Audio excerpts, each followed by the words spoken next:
Hello, World History Bunch. Colonel Gallagher out here in the cold, and I'm going to give you a brief shot at the Renaissance. Try to get the whole thing in, believe it or not, which is going to be a heck of a problem. But here we go. I'm going to also forward you my notes, some slides, and the most important slide is the School of Athens. It's a painting by Raphael, and it's very important that you study that painting. I have some things written in it to help you understand a little bit more. We talk about this thing called the Renaissance. So, what was the Renaissance? And I told you my version is about looking back, looking up, looking in, and looking out. And I'll explain that very briefly. It's very simple. But it's the idea really of looking back means the Renaissance, the re part, the Renaissance. And so the idea is the rediscovery of the old classics, meaning the Greeks and the Romans. When you look at the Renaissance, they're very much absolutely enamored with the Greeks and the Romans. And the question would be why? Basically, to put it in their terms, they knew how to live. And what they meant by that is the other re is the rejection. And the rejection was the rejection of the medieval system that Europe had been under for about 500-600 years. The medieval system, the best way to explain it in that way is the Renaissance saw as they started to read the Greeks and the Romans, especially they read Cicero, they really liked the idea of Cicero. They saw in them a sense of humanity, a sense of understanding and something familiar to them. That these guys knew how to live in the here, not worried about just the hereafter. So the rejection is basically saying we don't have to be a monk and go to the monastery to understand how to be a better human being. To be a better human being is really through this learning. And the medieval system then is not about being the monk, it's about being the man. And this would be the man of what they called at the heart and the center of all the Renaissance was this word virtu, Virtu, with a little mark above it. And if you think about it, virtu, the word virtue. But see, the medieval sense of virtue was the sense that they rejected. They wanted the virtu, that's this perfect virtue, this integrity, this design, this morality, this manliness is what they might say. If you put it in the sense when you get to the conquistadores, the machismo. And so this is the idea of this person who could do all things very well. So to the people of the Renaissance, it's an education. Just similar to you, you're my young Renaissance princes and princesses, and it is up to you to learn and to aspire to learn. It's before you. The world is filled with this. The Renaissance had universities, but you didn't necessarily have to go to the universities, which it was good. It was also the sense that you wanted to read and explore. Because, like the Renaissance today, I would argue, is the idea of what I'm just doing right now, the speed of the technology. We're all zooming. And so the point of their period was their technology was the printing press. Came out fast. Think about it. You could copy anything and you could get it. And if you knew how to read, there was a liberation. You didn't have to wait for some bishop or some monk to tell you what to think that was going on in the Bible. You did it for yourself. And this was an era of exploration then. You didn't even have to leave the port, so to speak. You could stay in Italy or wherever you were, and you could be exposed to the Renaissance. The Renaissance happened in different places at different times. Now, in this idea, the man of virtu, the man of this perfection, on page 355 of your textbook, is the guy himself who had this idea and put it into words. And his name is Castiglione. Okay, it's a good guy named Baldassare Castiglione. And he wrote this wonderful book called The Courier, the person who lived in a court. Not a basketball court, okay, some of you are probably thinking that, but in the sense of living in a court where the kings and all these folks were at. And this person who would walk into the court had to be able to do all things well. So this person mastered, there's the word mastered this. And this person could walk in and they could cite poetry and they could read lines and they could play music and they could just walk around the room. And if something happened, they could pull the sword out and defend. They knew all things. It's kind of James Bond. They weren't looking for the monk, they're looking for James Bond. Okay, the person who could captivate. This is what you want to do. When you go to your classes, you don't want to just sit there and drool on a desk. You want to sit there and you want to absorb and you want to command. And this is what the Renaissance was. It's a liberation. The word liberal comes from this period of time, to liberate. okay? I mean to liberate one from that rejected past of the medieval system, where it was just simply, and it's not eliminating the Christian duties, so to speak, or being Christian. It was a sense of embracing it. It was being even better Christian. Why? Because you didn't just do it for the sake of doing it. You thought through it, and then you understood, and you came to contemplate. This is why, when you look at the Renaissance, the folks that are writing in the Renaissance are writing about Christianity. It's faith and reason. It's not opposite of each other, they argued. They're finally catching up with those people we talked about. Remember the Muslims, Averroes, Averroes. Look, it's not against each other. This makes absolute sense.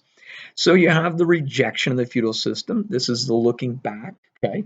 And you have this idea of a rediscovery, those two. Okay, then when you go to the looking up, that's the scientific revolution. The technology that came in with better vision. And so what I mean by that is you could look up in the sky with these wonderful new telescopes. It had better lenses, okay, it had better optics, and they saw things they never thought before. The medieval idea was everything's fixed, nothing really moves. Earth is the center. Okay, remember this? What a bunch of morons, right? No, okay, now think about this. That was the thought of the day. No one else dared to challenge it, although some did. Okay, but it was repressed by the church. This is a new model of thinking.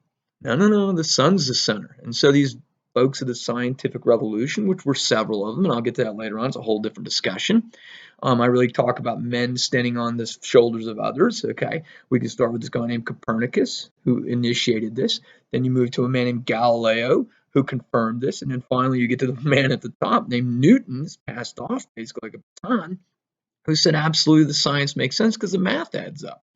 Okay, and when you look at this and you think about this, this is the idea of this faith, but they didn't challenge any sense of their reason, but it didn't challenge any sense of their faith. All three of them remain people of the church for this matter. So it's not a rejection of the church, okay, which is coming to another here in a minute, but the idea is a reaffirmation of these values and understandings. And so the concept was it's a liberation from the old archaic idea that the church said this, we must do it. But in the other sense, it's thinking for oneself. And so these ideas came out, and that's one of the key things. The ideas of the Renaissance, they're different. They're seeing it different. The model's different because the technology is proving it so. Same thing as you guys. You guys can sit around and look things up quicker than anybody ever has in the history of libraries. For goodness sakes, you're like some superhero. You have all these powers. Look them up, but think about it. Don't look them up. We're awash. We're in the sea of information. What you need is discernment. And education is the discerning mind. The Renaissance was a discerning mind. Okay? To not accept everything so wonderfully, but accept it critically and debate it. Okay, and this debate led to a reasoning that it must be about. The other that goes with this looking, besides looking up and understanding, these new ideas of how the universe worked, and then saying, okay, now we understand how this functions. This must be different. This gives us a freedom of understanding. And now the other part is the looking in. Now, looking in is the other and that's the Reformation, the Reformation. Okay, and the Reformation is a reevaluation. Okay, of man and the relationship with God. This comes to the first guy is going to come to your mind, and you're right, is Martin Luther, that monk. Martin Luther, we go back to the word monk, but he was a liberated monk, is what I'd argue. He read the Bible. Okay, now a lot of them did, but then Martin Luther also came to a conclusion that what the church was teaching was wrong. They were teaching about these things called indulgences. If you pay, then you get to, I mean, how can you pay? He said. No, wait a minute. Because Luther's going to come back to the Bible and read a couple passages, very important passages. One of the favorites of Luther is he said, now here comes Christmas, right? Christmas is coming. Let's suppose I gave you a gift.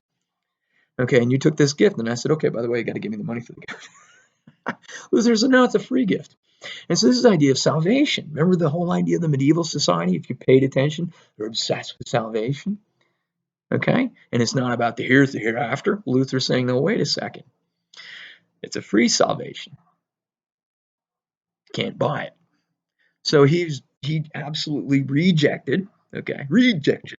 Okay, I'm gonna name the guy Mutombo. Okay, basketball player, rejected. Okay, the idea that you cannot do this. It's a free salvation.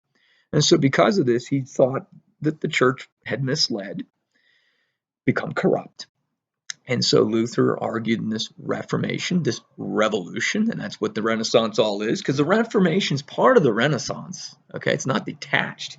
1517, Luther's Revolution or Luther's Reformation, and it is this liberation and freeing up, and for the idea for people to read for their own. And it's not just Luther saying, the indulgence is wrong.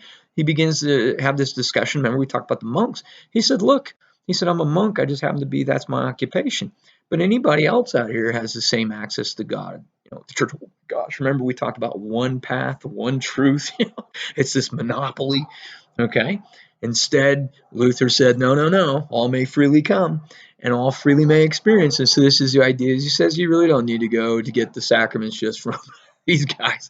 That it's an individualization. It's a liberation. So you begin to see this change and transformation in this way. Okay. The other part besides the re's, okay, the looking, that's a looking in, but the looking out. And by the way, Luther, real quick before I get off of it, and I can stay on this for quite a while, you know this, are there others? Zwingli is one of them. He's a guy, I'd look up Zwingli. You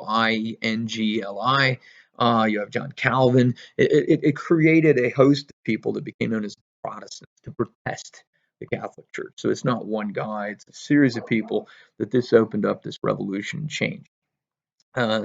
The other one I said was looking out. Now, looking out seems like the weirdest one, but it's actually the more fun one to me, and that's the exploration.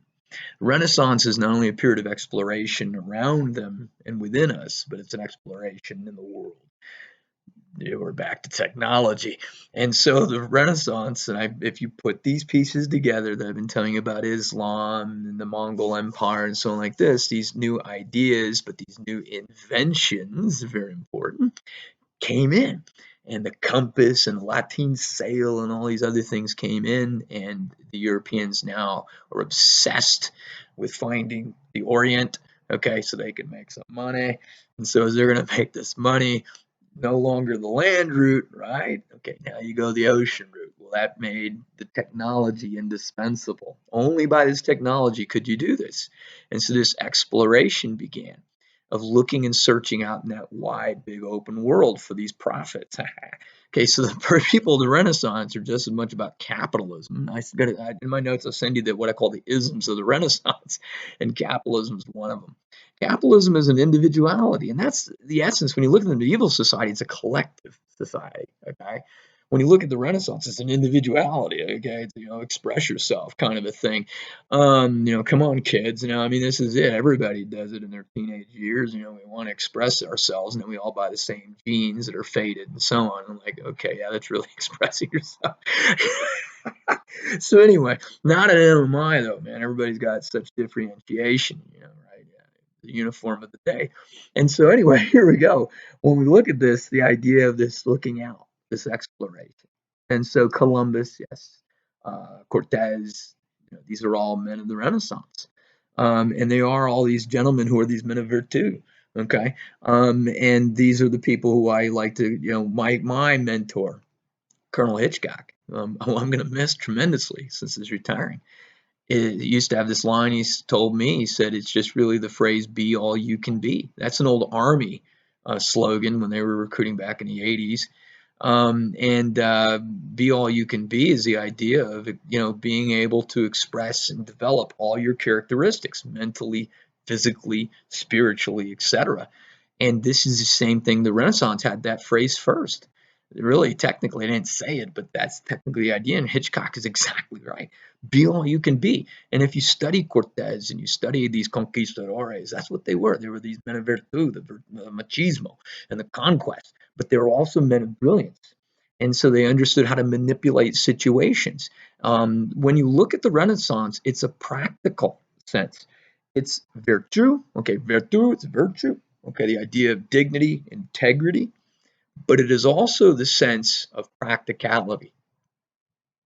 And if you study Cortez, one of my favorite pieces of the study of Cortez is, you remember where he found the little town La Villa Rica de la Veracruz, and he founded the town for one reason, not because he needed people or he wanted to, have, sales or anything else like that, or try to develop some kind of tourism.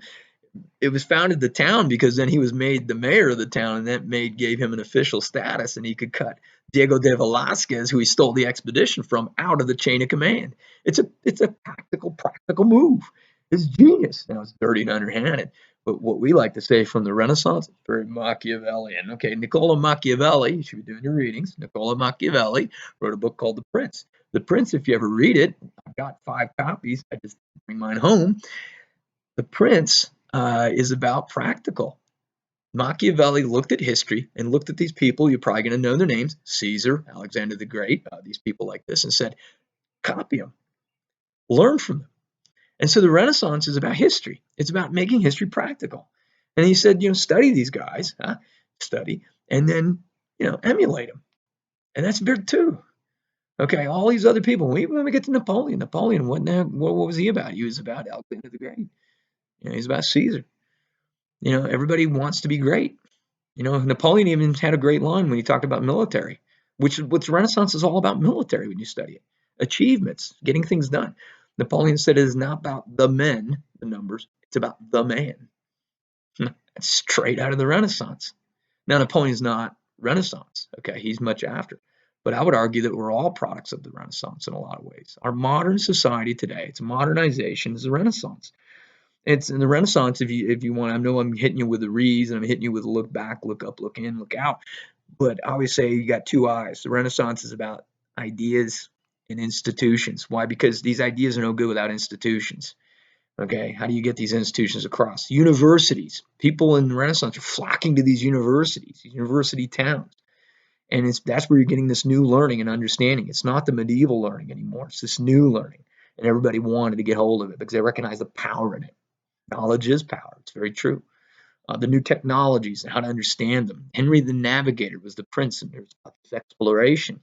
If you wanted to sail and you wanted to be out there in that, you had to go to Prince Henry's Navigator School, and you learned from this because that was the best. And this is the idea. The Renaissance is about finding the best, in a sense. Now, it's not all good and glamorous, let me tell you. There's a lot of evils because you have mankind involved. Let me just tell you that. And so there is this truth of this. And then, so, you might look at this. So you got the artists trying to capture character. That's what I'd argue. You have the explorers with adventure. And then you have the merchants with profit. If you look at my notes, you got this wonderful painting, the merchant changer and his wife, and you see him with all of his money there, counting it. Okay, this is the capitalism. He's living better in the here, not worried just about the hereafter. But that became the Renaissance. Great question. Why can't I live well now? Why do I have to suffer in order to live better later? Now you might say, well, Gallagher, you left out the artists. No, I didn't. I've been beating around the bush with these guys. I've actually been talking about them. And the great trio, the trinity of the Renaissance would be Leonardo da Vinci. He's the intellect. Okay, if you want to put it this way, then you have Raphael, who's this painting the school of Athens. Raphael is the beauty. Okay, and then last but not least is Michelangelo. Michelangelo is the realist. And so when you get down to these guys, this is their function. Leonardo da Vinci had a great line. Someone once asked me, said, "How do you know what you're doing? In other words, why are you so good?" And he said, "The trick is to know how to see." It sounds vague, but if you think about it enough, observation, understanding, thinking. What I like to do is bring somebody in that was not a member of the Renaissance. Albert Einstein. Albert Einstein had a great line. Someone said, "Mr. Einstein, you're so intelligent. What's your secret?" He says, "I stick with the problem longer. I just deal with it longer. I take more time with it." I think the Renaissance is a very important period. I think we're in a Renaissance now. And if you remember, the Renaissance came off the heels of the Black Death. I hate to use that comparison, but here we are in the middle of something of a pandemic. And the Renaissance might be, the idea of something where you shift. And that's exactly what it was. And this might be a shift. I don't know. I'm just speculating. But in the middle of all the Renaissance is this thing called humanism. And if you look at my notes in a painting with Raphael, I put in the middle, humanism, I used a Greek statement. The good life is the examined life. Now, if you remember that, the good life being the examined life, that's Aristotle. And therefore, the people of the Renaissance were looking back for these answers to apply to the life at that time. I don't think we're any different. We look back and we look for these answers, and they're there. Then we reapply them. Okay, and in this Renaissance, this look back, look up, look in, look out, might be to the same degree what we're looking today. We're looking back at times for better answers, better days. We're looking up for answers. We're looking in, and we're definitely looking out. And hopefully you look out for each other. I miss you guys a lot. I hope this makes sense. If it doesn't, you need to email me and let me know, and I'll be happy to dialogue with you. Like I said, keep to your studies. Be all you can be. Okay, thank you. Bye-bye.